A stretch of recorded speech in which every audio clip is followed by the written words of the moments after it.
Good morning students. Hindi में हम कर रहे हैं पाठ नंबर 3 जिसका नाम है चांद वाली अम्मा।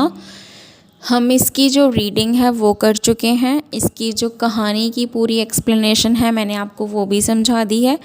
उसके बाद हम इसके कठिन शब्द कर चुके हैं। उसके बाद हम कर रहे हैं इसकी जो बुक में बैक एक्सरसाइज दी गई है। कल मैंने आपको पेज नंबर 23 के ऊपर जो बैक एक्सरसाइज है वो करवाई थी। आप इससे पहले वाली वीडियो में वो देख सकते हैं। और आज हम कर रहे हैं पेज नंबर 24 के ऊपर आपको जो बुक एक्सरसाइज दी गई है। तो पहला जो क्वेश्चन है हमारा, पहला प्रश्न है वो क्या है? घूरना। आप सभी को पता है कि घूरना हम किसे बोलते हैं? जब हम किसी चीज़ की तरफ लगातार आंखें लगा के देखते हैं तो उसे घूरना बोलते हैं, स्टेयर करना बोलते हैं। तो फर्स्ट में क्या है? अम्मा उसे घूरकर देखती तो आसमान थोड़ा हट जाता। कब कब ऐसा होता है जब तुम्हें कोई घूरकर देखता है? तो जब अम्मा आसमान को गुस्से से घूरकर देखती वो थोड़ी देर के लिए हट जाता। तो आपके साथ कब कब ऐसा होता है कि जब आपको कोई घूरता है? तो फर्स्ट क्या है, जैसे कि उन्होंने की एग्ज़ाम्पल दी है, जैसे कि मेरा दोस्त मुझे घूरकर देखता है जब मैं उसका मजाक उड़ाता हूँ। तो मेरा दोस्त मुझे तब घूर के देखता है जब मैं उसका मजाक उड़ाता हूँ। तो मेरे पिताजी मुझे कब घूर के देखते हैं? हमारे पापा हमें कब घूर के देखते हैं? जब मैं शरारत करता हूँ। तो जब हम शरारत करते हैं तो हमारे मम्मी पापा हमें घूर के देखते हैं। नेक्स्ट है मेरे शिक्षक। शिक्षक होता है टीचर। तो आपका टीचर आपको घूर के कब देखता है? जब मैं पढ़ाई नहीं करता। जब मैं पढ़ाई नहीं करता तो मेरे टीचर मुझे घूर के देखते हैं। मेरी बहन या मेरा भाई, कुछ भी आ सकता है, वो हमें कब गुस्से से देखते हैं? जब मैं झगड़ा करता हूँ। ओके। नेक्स्ट है दम लगा के हईशा। तो जब रस्साकशी की गेम खेलते हैं जिसे हम टग ऑफ वॉर बोलते हैं, दोनों साइड से एक एक टीम रस्सी को अपनी तरफ खींचती है, उसे हम रस्साकशी बोलते हैं। तो उसमें 2 टीम्स होती हैं, 2 टोलियाँ होती हैं जिसमें खींचातानी होती है। ठीक है। तो हमें कुछ और ऐसे खेलों के नाम लिखने हैं जिनमें 2 टोलियाँ यानी कि 2 टीम्स खेलती हों। तो ऐसी कौन कौन सी गेम्स हैं? खो खो, कबड्डी, शतरंज यानी कि जिसे चेस बोलते हैं, क्रिकेट। तो इन सब गेम्स में 2-2 टीम्स होती हैं। नेक्स्ट है साफ़ सफाई। घर की सफाई करने के लिए किन किन चीज़ों का इस्तेमाल होता है? मैंने इनको नंबरिंग दी है 1 2 3 4 और इनके आंसर्स यहाँ पे नीचे लिखे हैं ताकि आपको समझ में आ जाए। 1 वाला फर्स्ट का आंसर है, 2 वाला दूसरे का, ऐसे। तो घर की सफाई करने के लिए किन किन चीज़ों का इस्तेमाल होता है? झाड़ू, पोछा, पानी, फिनाइल और ब्रश। नेक्स्ट है किन किन मौक़ों पर तुम्हारे घर का सारा सामान हटाकर खूब ज़ोर शोर से सफाई होती है? तो हम सभी को पता है जब नवरात्रे होते हैं, दीपावली होती है या कोई शादी होती है, ऐसे मौक़ों पे हमारे घर में सारा सामान हटाकर अच्छे से सफाई की जाती है। अब इन्हें हम ख़ास मौके बोलते हैं, लेकिन ये मौके ख़ास क्यों हैं? 3rd नंबर का क्वेश्चन है, ये मौके ख़ास क्यों हैं?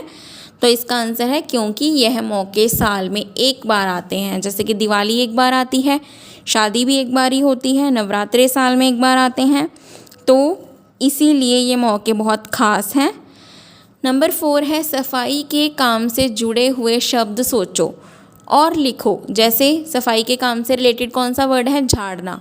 हम किसी चीज़ को झाड़ते हैं जिसमें मिट्टी होती है, डस्ट होती है, तो उससे रिलेटेड और कौन कौन से वर्ड हैं सफाई वाले? झाड़ना, धोना, पोंछना, रगड़ना और चमकाना। तो ये सारे सफाई वाले वर्ड्स हैं। Move on to page number 25। इसमें है काम कौन करता है? तो हमारे घर में कुछ ऐसे काम होते हैं जो पापा करते हैं, कुछ काम मम्मी करती हैं, कुछ काम हमारा बड़ा भाई या बहन करता है, कुछ काम हम करते हैं। तो इस लेसन में हमने क्या पढ़ा? बूढ़ी अम्मा अकेली रहती थी, उन्हें घर का सारा काम अकेले ही करना पड़ता होगा। तो जब वो अकेली रहती हैं तो कोई है ही नहीं उनके पास, तो सारा काम वो खुद ही करती हैं। उन कामों की सूची बनाओ जो उन्हें सुबह से शाम तक करने पड़ते होंगे। तो बूढ़ी अम्मा को कौन कौन से काम करने पड़ते होंगे? ये भी बताओ कि तुम्हारे घर में बूढ़ी अम्मा वाली ये काम कौन करता है। तो फर्स्ट है बूढ़ी अम्मा के कामों में से कौन कौन सा है? पानी भरना। बूढ़ी अम्मा पानी भरती थी। तो हमारे घर में पानी कौन भरता है? माता पिता दोनों, या मम्मा या पापा। सफाई करना, बूढ़ी अम्मा सफाई भी करती थी, झाड़ू लगाती थी, तो हमारे घर में बूढ़ी अम्मा वाला काम कौन करता है? माता जी, यानी कि मम्मी या फिर दीदी। कपड़े धोना, बूढ़ी अम्मा कपड़े धोती थी, तो हमारे घर में कपड़े कौन धोता है? यहाँ पे भी आप लिख सकते हो, मम्मी भी लिख सकते हो या बड़ी बहन भी लिख सकते हो। खाना बनाना, खाना कौन बनाता है?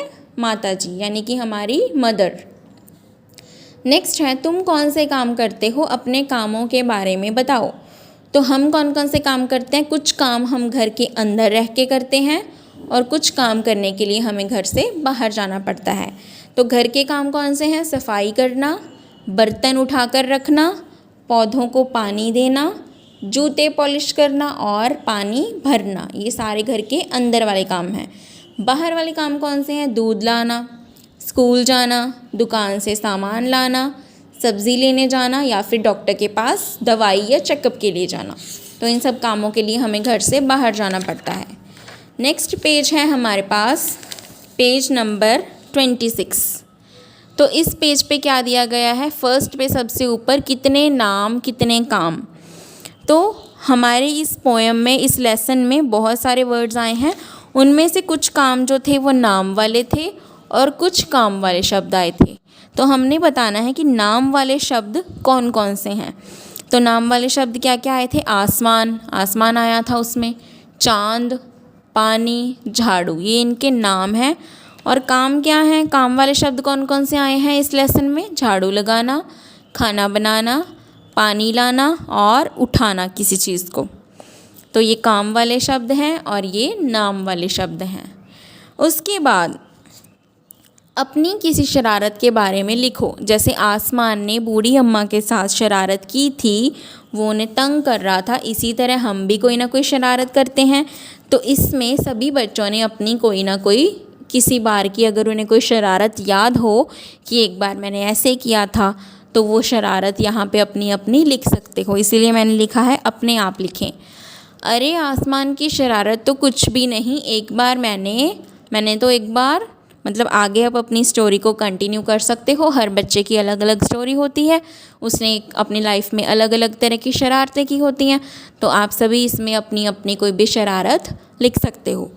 सो स्टूडेंट्स, आज का आपका ये काम है पेज नंबर 24, पेज नंबर 25 और page number 26। This is your today's classwork. Thank you and have a nice day.